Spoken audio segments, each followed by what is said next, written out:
बेटा आपका चैप्टर हम स्टार्ट कर रहे हैं यहाँ पे फॉरेन एक्सचेंज रेट। ठीक है, अगेन वही जैसे हम हर चैप्टर को स्टार्ट करते हैं, अगर डेफिनेशन पे जाओगे या इसके नाम पे जाओगे तो इसका नाम क्या है, फॉरेन एक्सचेंज रेट।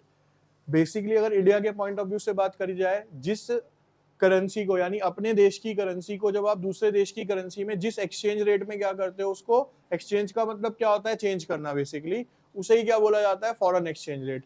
हमारे लिए फॉरेन करेंसी क्या होगी कि अगर हम इंडिया में बैठे हैं तो यूएस का पैसा, दुबई का पैसा यानी अदर कंट्रीज का जो पैसा है वो हमारे लिए फॉरेन करेंसी है। तो जब हम इंडिया के रुपीस को उसके अंदर क्या करते हैं, एक्सचेंज करते हैं, तो वो टर्म क्या कहलाता है बच्चे, हमारा यहाँ पे फॉरेन एक्सचेंज रेट कहलाता है। अब यहाँ पे डेफिनेशन भी दी हुई है आपको, मीनिंग के अंदर कहते हैं कि foreign exchange rate is defined as the price of the domestic currency with respect to the another currency, यानी हमारे देश की करेंसी का प्राइस किसके कंपैरिजन में, दूसरे देश की करेंसी में क्या है, उसे बोला जाता है foreign exchange rate. The purpose of foreign exchange is to compare one currency with the another for showing their relative values. इसका मेन पर्पस ये होता है कि हम एक देश की करेंसी को दूसरे देश की करेंसी से क्या करते हैं, एक तरीके से कंपैरिजन करते हैं जिससे कि उसकी वैल्यूएशन की जा सके। अब इसमें एक टर्म आया बेटा आपका करेंसी एप्रिसिएशन। करेंसी एप्रिसिएशन इस तरीके से समझो, ध्यान से सुनना अभी जो मैं वर्डिंग बोल रहा हूं, यहाँ पे लिख के भी बताता हूं आपको, ध्यान से सुनना बच्चे जो मैं बोलने जा रहा हूं इधर। यहां पे मैं लिख रहा हूं कि अगर मैं पहले मान लो एक डॉलर के बदले में इंडिया के 90 रुपए देता था, ठीक है, $1 के बदले में इंडिया के कितने रुपए देता था बेटा, मैं यहाँ पे 90 रुपए। अब अगर प्रेजेंट में मैं $1 के बदले में इंडिया के कितने रुपए दे रहा हूं, 80 रुपए दे रहा हूं, तो इसे क्या बोला जाएगा कि ये अप्रिशिएट हुआ है या डेप्रिशिएट हुआ है, अप्रिशिएट या डेप्रिशिएट। डेप्रिशिएट वाले कौन कौन है, डेप्रिशिएट वाले कौन कौन है भाई, आपके हिसाब से डेप्रिशिएट हो गया है ना, अप्रिशिएट वाले कौन कौन से हैं। ठीक है, एक्चुअल में हमारी करेंसी की वैल्यू जो हुई है बेटा वो क्या हुई है, एप्रिशिएट हुई है। एप्रिशिएट कैसे हुई है ये समझते हैं आप थोड़ा। पहले आपके देश के 90 रुपए वहां के $1 के बराबर थे, है ना, यानी कि अगर आपको उनका $1 लेना है, उनका $1 लेना है तो आपको यहाँ से 90 रुपए देने पड़ेंगे। लेकिन अब आपको अगर उनसे एक डॉलर लेना है तो आपको उसके बदले में कितने रुपए देने पड़ेंगे। तो हमारी करेंसी की वैल्यू बढ़ गई या कम हो गई, बढ़ गई ना। यानी पहले जो चीज मैं 90 रुपए में खरीद पा रहा था अपने पैसे देके, उसी को मैं 80 में खरीद पा रहा हूँ। यानी आज प्रेजेंट की 80 किसके बराबर हो गए, पहले के 90 के बराबर हो गए। तो इसे क्या बोला जाता है, एक तरीके से एप्रिसिएशन ऑफ अ करेंसी बोलते हैं। क्या बोलते हैं इसको हम, एप्रिसिएशन ऑफ अ करेंसी। अब यहाँ पे देखिए लिखा भी होगा नीचे,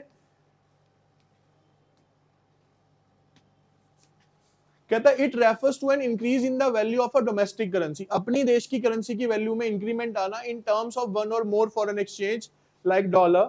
it make the domestic currency more valuable and less of it's required to buy the unit of a currency. अब ये क्या हो गई, हमारी करेंसी की वैल्यू को बढ़ा देगा, और अगर हमें किसी दूसरे देश की करेंसी को लेना है तो हमें पहले के मुकाबले क्या करना पड़ेगा, पैसा कम पे करना पड़ेगा। इसे बोला जाता है एप्रिसिएशन। एग्जांपल से समझते हैं, कहता है if the price of $1 falls from 64 to 60, यानी पहले मैं उसको खरीदने के लिए 64 रुपए देता था, आज मैं उसे 60 रुपए देता हूं, तो इस टर्म को क्या बोला जाएगा बेटा, एप्रिसिएशन बोला जाएगा। क्या बोला जाएगा इसको, कहता है then it can be said that there is an appreciation of a Indian currency. तो हम क्या बोलेंगे कि हमारे इंडिया की करेंसी की वैल्यू में क्या आई है, एप्रिसिएशन आई है।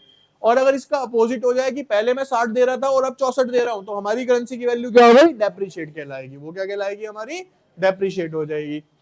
अब आता है बेटा कि इसके कॉजेस क्या है, बहुत ध्यान से सुनना। किस किस कारण से जो वैल्यू होती है करेंसी की, फॉरेन एक्सचेंज की, वो बढ़ जाती है, एप्रिशिएट हो जाती है। पहला, the main factor contributing to the currency appreciation are the interest rate and the inflation. कहता है जो ब्याज दर होती है और मार्केट के अंदर आया हुआ इन्फ्लेशन होता है, इसकी वजह से एप्रिसिएशन होता है। In the case of low inflation, there is an increase in the interest rate, and the higher rate attract more investor in the overseas market, which will ultimately increase the value of the domestic currency. कहता है जब जब क्या होगा बेटा, थोड़ा बहुत inflation आएगा तो इंटरेस्ट रेट भी क्या होगा, मार्केट के अंदर क्या हो जाएगा, बढ़ जाएगा। And higher rate attract more investor in the overseas market, तो बाहर का जो इन्वेस्टर होगा वो क्या होगा, आकर्षित होगा यहाँ पे इन्वेस्ट करने के लिए। ऑटोमेटिकली हमारी करेंसी की वैल्यू क्या हो जाएगी बेटा, बढ़नी स्टार्ट हो जाएगी। क्यों, इसका बेसिक इस तरीके से समझो, इंडिया का इंटरेस्ट रेट बढ़ा, इन्वेस्टर कहां पे इन्वेस्ट करता है, जहां पे ब्याज ज्यादा मिलता है, सीधा सा लॉजिक है। अब बाहर के बंदे कहां पे अट्रैक्ट होंगे इन्वेस्ट करने के लिए, इंडिया में। जब लेकिन उन्हें इंडिया में इन्वेस्ट करना है तो उनको उसके रिगार्डिंग चाहिए क्या होगा बेटा, रुपीज चाहिए ना, इंडियन रुपीज। तो इंडियन रुपीस की डिमांड क्या हो जाएगी मार्केट के अंदर, बढ़ जाएगी। क्या हो जाएगी, तो ऑटोमेटिकली वो क्या हो गई, एक तरीके से एप्रिशिएट हो गई हमारी। Another main reason is investor sentiments. If an investor feel that his or her money is in safe in the economy, there is a political stability in the country, then it will attract capital flow from overseas leading to an increase in the value of the domestic currency। और आपकी बेटा जो सत्ता है, administration है, वो किस तरीके की है, अगर किसी को ले देखो, एक छोटा सा एग्जांपल लेते हैं इंडिया और पाकिस्तान का। पाकिस्तान में कोई भी ओवरसीज इन्वेस्टर इन्वेस्ट नहीं करना चाहता, रीजन क्योंकि वहां पे लगता है कि रिस्की बहुत है, पता नहीं कौन सी गवर्नमेंट कब पलट जाए, कब तक प्रधानमंत्री रहे, कब तक प्रधानमंत्री ना रहे, तो वहां पे कोई भी इतनी जल्दी इन्वेस्टमेंट नहीं करेगा। लेकिन भारत की बात करें तो यहाँ पे अभी गवर्नमेंट क्या चल रही है, स्ट्रॉन्ग चल रही है। लेकिन अगर आज प्रेजेंट सिनेरियो देखोगे आप, वर्ल्ड वाइड शेयर मार्केट नीचे गई हुई है, रीजंस बहुत सारे चल रहे हैं। उसके अंदर सबसे पहला रीजन है जो आप वॉर चल रही है, ठीक है, बहुत सारी कंट्रीज, उसके अंदर अगर आप न्यूज देखोगे, मतलब वर्ल्ड लेवल पे बहुत ज्यादा ही सीरियस मैटर बढ़ता चला जा रहा है, क्योंकि डायरेक्टली जो अमेरिका हो गया, ठीक है, या उधर से रशिया हो गया, डायरेक्टली इन्वॉल्व होने की कैटेगरी के ऊपर है। और वो इन्वॉल्व होने का मतलब है कि वर्ल्ड वॉर 3 की तरफ आप क्या होगे, खिसकोगे। और जैसे जैसे आप उसकी तरफ खिसकोगे तो इसके बाद फिर कोई नहीं रुकेगा, हर कंट्री को क्या करना पड़ता है, फिर बीच में पार्टिसिपेट करना ही पड़ेगा उसके अंदर जाके, ठीक है। वो एक सबसे बड़ी प्रॉब्लम है। दूसरी, अगर हम इंडिया की बेस पे बात करें तो यहाँ पे भी अभी पॉलिटिकल स्टेबिलिटी नहीं दिख रही, क्योंकि इस बार के जब से चुनाव हुए हैं तो उसके बाद आपको पॉलिटिकल स्टेबिलिटी देखने को नहीं मिली होगी। कभी उपचुनाव हो रहे हैं, अब यूपी के अंदर क्या है, फिर से उपचुनाव हो रहे हैं, एक पूरा का पूरा गठबंधन अभी भी मोदी जी के खिलाफ लगा हुआ है। तो बेसिकली इंडिया का ही राइवल सिस्टम बड़ा गलत चल रहा है, ठीक है। अभी आपने देखा होगा रिसेंट के अंदर, बहुत जल्दी के अंदर ही, जब से इलेक्शन जीतने के बाद दोबारा गवर्नमेंट आई वही सेम, तो आपने देखा होगा फटाफट से क्या हो रहे हैं, टेररिस्ट अटैक हो रहे हैं, जबकि वो टेररिस्ट अटैक नहीं है, इंडिया के ही कराए गए सारे अटैक्स है, ठीक है। बहरीच के अंदर, यूपी के अंदर भी देखा आपने करा, तो ये सारे होती नहीं है चीजें, ये करी जाती है, बेसिकली प्लान होती है, कराई जाती है बेसिकली, ठीक है। जब होंगी तभी क्या होगा, देखो आज की डेट में सबसे बड़ा मुद्दा न्यूज चैनल पे यही चल रहा है, बहरीच के अंदर क्या हुआ, क्यों, क्योंकि वहां पे यूपी में इलेक्शन है, तो ऐसा काम करा दो, लोग वहां पे लगे रहेंगे। अब उसी की बेस पे क्या करोगे, फिर आप इलेक्शन लड़ोगे।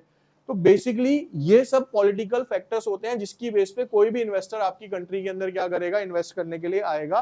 तो जब इन्वेस्टर आएगा तो आपके देश की करेंसी की वैल्यू क्या होगी बच्चे, वहां पे एप्रिशिएट होगी ही होगी, ठीक है, समझ आ गया यहां तक। फिर कहता है effect of currency appreciation on import. Import पे क्या फर्क पड़ेगा, बिना पढ़े कोई बताएगा इंपोर्ट। अच्छा शॉर्ट में बताओ सर, हमारे देश की करेंसी की वैल्यू एक्सपोर्ट बढ़ गई, एप्रिशिएट हो गई, तो इंपोर्ट हमारे लिए महंगा हो जाएगा, सस्ता हो जाएगा, इंपोर्ट सस्ता हो जाएगा ना भाई। क्यों, क्योंकि पहले अगर मैं जो चीज 90 में खरीद रहा था, अब मैं 80 में खरीद रहा हूं, तो यानी पहले के मुकाबले मेरे को पैसे कम लेने पड़ेंगे, मेरे लिए इंपोर्ट क्या हो गया, एक तरीके से सस्ता हो गया, ठीक है। तो देखो लिखा है currency appreciation means a rise in the price of a domestic currency. हमारे देश की करेंसी की वैल्यू बढ़ गई in comparison to the foreign currency, दूसरे देश की करेंसी के। For example, an Indian resident needs 64 to buy a unit of dollar, but now he needs only 60 to buy the same. पहले उसको 64 रुपए चाहिए थे, आज उसको सिर्फ 60 रुपए चाहिए उसी सेम डॉलर को खरीदने के लिए। Does it lead to an increase in the import from the USA to India as American goods become cheaper? हमारे लिए वो चीजें क्या हो गई, सस्ती, तो हमारा इंपोर्ट क्या हो जाएगा बेटा, दूसरी कंट्री से बढ़ जाएगा, हम उसको ज्यादा खरीदना स्टार्ट कर देंगे। अब इसका अपोजिट क्या आएगा बेटा, करेंसी डेप्रिसिएशन आ जाएगा। करेंसी डेप्रिसिएशन कब होगा, पहले मैं उसको 64 में खरीद रहा था, नहीं पहले मैं उसे 60 में खरीद रहा था, अब मैं उसे 64 में खरीद रहा हूँ, उल्टा हो गया। तो अब मेरी करेंसी की वैल्यू क्या हो गई, डेप्रिशिएट। देखो यहाँ दिया भी होगा एग्जांपल, देखो यही है सेम। कहता है it refers to the decrease in the value of domestic currency in terms of one or more foreign currency, it makes domestic currency less valuable. हमारी करेंसी की वैल्यू क्या कर देगी, ये कम। And more is required to buy a unit of currency, अब हमें और ज्यादा खरीदनी पड़ेगी currency.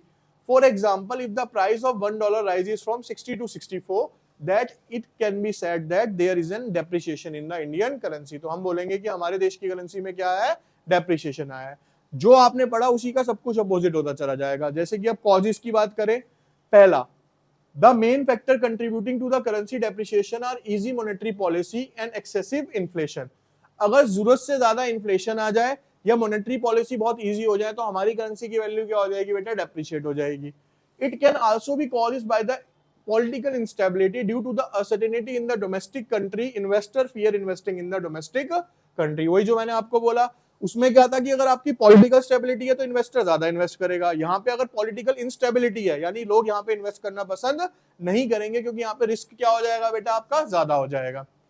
For example, due to the war between the, आ गया ना, Russia and Ukraine, investor fear investing in the country because of instability in the economy, क्योंकि वहां दोनों की कंट्री के अंदर क्या है इस टाइम इंस्टेबिलिटी चल रही है, तो वहां पे कोई भी इन्वेस्ट करने के लिए तैयार नहीं होगा।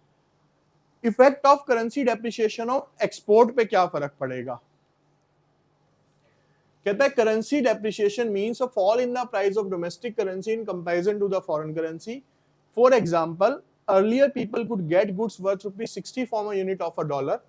$1 देते थे तो हम उसके बदले में 60 रुपए का गुड्स खरीद लेते, यानी वो, अब इसको उल्टा सोचो कि यूएस से बंदा यहाँ पे शॉपिंग कर रहा है, वो मेरे को $1 देता था तो कितने का गुड्स लेके जाता था यहाँ से? 60 रुपए का, क्योंकि $1 की वैल्यू कितनी थी बेटा पहले? 60 रुपए। अब वो मेरे को $1 देगा तो यहाँ से कितने का गुड्स लेके जाएगा? 64 रुपए का।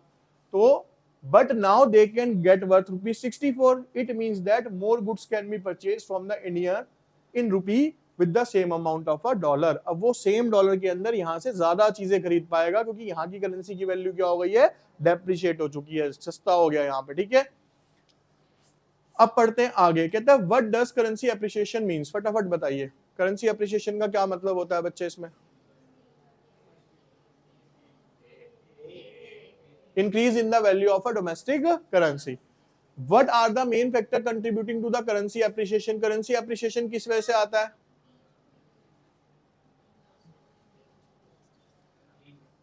B, ठीक है, इंटरेस्ट रेट, इन्फ्लेशन और investor sentiments. If the value of Indian rupee falls from 64 to 60, क्या हो गया ये? Depreciation, appreciation? एप्रिसिएशन कहलाएगा। क्या कहलाएगा ये? Appreciation. What is one possible cause of currency depreciation? Currency depreciation का इसमें से कौन सा एक कारण हो सकता है? Excessive inflation. How does currency depreciation affect export? Export पे क्या इफेक्ट पड़ेगा? इंक्रीज हो जाएगा। एक्सपोर्ट क्या हो जाएगा सर हमारा? ठीक है, तो ये बेसिक आपको समझ आ गया ये पॉइंट सारे दोनों? चलो देखिए, अब इसमें आता है कि बेटा types of foreign exchange rate, कितने तरीके के फॉरेन एक्सचेंज रेट है। एक है फ्लोटिंग, फ्लोटिंग को दूसरे अगर इजी लैंग्वेज में समझना है इसे हम बोलेंगे फ्लक्चुएटिंग, ठीक है। और एक कौन सा है? फिक्स रेट है। पहले हम फिक्स समझते हैं। देखो, फिक्स एक्सचेंज रेट सिस्टम को बोला जाता है बेसिकली वो सिस्टम है जिसके अंदर जो फॉरेन एक्सचेंज रेट है वो कौन तय करती थी? हमारी गवर्नमेंट। मतलब गवर्नमेंट ने ये कह दिया कि $1 80 रुपए के बराबर है, तो वो पूरे साल किसके बराबर चलेगा? 80 के बराबर ही चलेगा, उसमें कोई चेंज, यानी रेट तय करने वाली कौन होती थी बेटा? हमारी गवर्नमेंट होती थी। कहता था pegged exchange rate or a fixed exchange rate system is preferred to as the system where the weaker currency of the two currencies the question is pegged or tied to the stronger currency। यानी basically weaker currency के price को तय किया जाता था किसकी base पे? Stronger currency के। जैसे आज अगर वर्ल्ड वाइड देखो, इंटरनेशनल करेंसी कौन सी कहलाती है? डॉलर कहलाती है। तो डॉलर को सबसे मजबूत करेंसी माना गया है, इसीलिए पूरी दुनिया में चलती है वो। तो हर देश में आप देख लो, चाहे कहीं की भी बात कर लो, आप नेट पे भी प्राइस देखोगे तो ज्यादातर किस में आ रहे होंगे? सारे के सारे डॉलर्स में आ रहे होंगे, ठीक है ना। तो डॉलर क्या है? एक पावरफुल कंट्री के अंदर आ गई, मतलब करेंसी में आ गई। मेरिट्स क्या है बेटा? कहता है fixed exchange rate prevents the member country from the economic fluctuation which can weaken the economic policy. भैया एक बार रेट तय हो गया तो पूरे साल वही रेट चलना है, तो पॉलिसी के अंदर कोई चेंज नहीं आएगा। हम स्ट्रांगली क्या ले सकते हैं? डिसीजन ले सकते हैं। फॉर एग्जाम्पल, भैया मेरे को बाहर से कोई चीज इंपोर्ट करनी थी, ठीक है, और मैंने प्लान किया जनवरी में चल रहा था 60 रुपए का डॉलर, तो मैंने 60 रुपए के हिसाब से प्लान किया।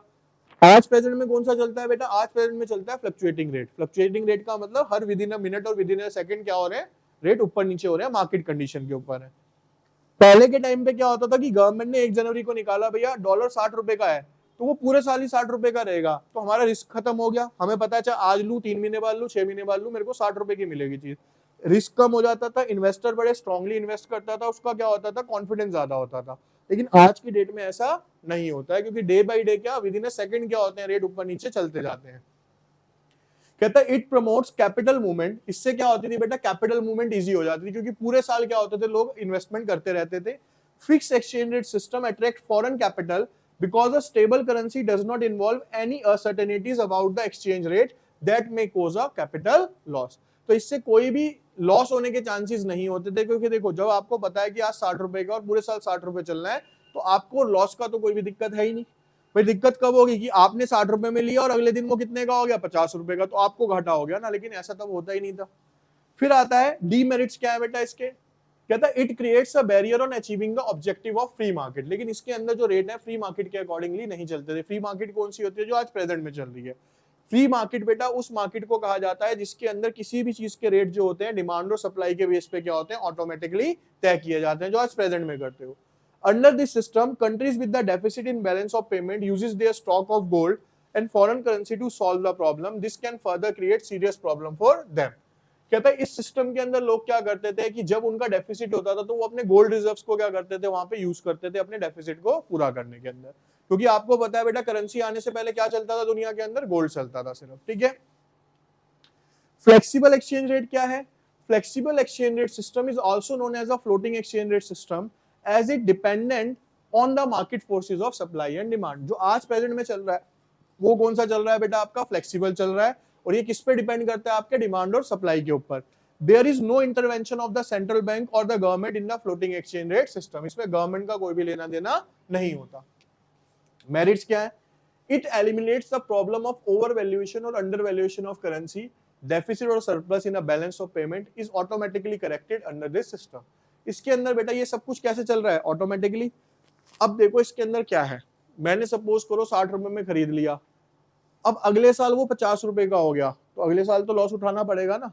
लेकिन इसके अंदर ऐसा नहीं है, मैंने आज 60 रुपए का लिया, हो सकता है 3 महीने बाद ही 50 रुपए का हो गया, तो मैंने 50 रुपए में और खरीद लिया, तो मैं एवरेज कर सकता हूँ अपने लॉस को, क्या कर सकता हूँ ऑटोमेटिकली, क्या कर सकता था मैं उसको सेट कर सकता था। कोई भी मेरे को डेफिसिट होता है, घाटा होता है, तो मैं उसको भी क्या कर सकता हूँ एक तरीके से बैलेंस कर सकता हूँ, ये इसके अंदर पॉसिबल था। It free the government from a problem of balance of payment, इसने गवर्नमेंट को फ्री कर दिया किसी भी तरीके की बैलेंस ऑफ पेमेंट से। डीमेरिट्स क्या है? It create situation of instability and uncertainty, लेकिन इसका सबसे बड़ा डिमेरिट क्या था, ये स्टेबल नहीं होता था और बिल्कुल असर्टेन होता था, कभी भी बढ़ सकता था कभी भी घट सकता था। Wide fluctuation in exchange rate are possible, कई बार बहुत ज्यादा फ्लक्चुएशंस भी देखने को मिली है।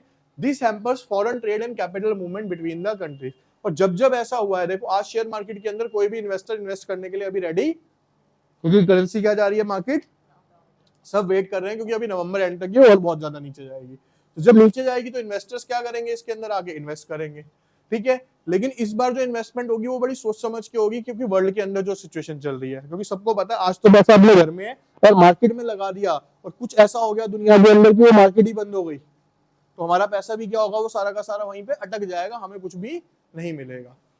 The uncertainty caused by the currency fluctuation can discourage international trade and investment, इस वजह से क्या होता है बेटा, जो इंटरनेशनल व्यापार होता है वो क्या हो जाता है, अपनी जगह पे रुक जाता है। ये दिक्कतें आती हैं कब, जब हमारे क्या होते हैं डीमेरिट्स किसके, फ्लेक्सिबल एक्सचेंज के होते हैं, ठीक है।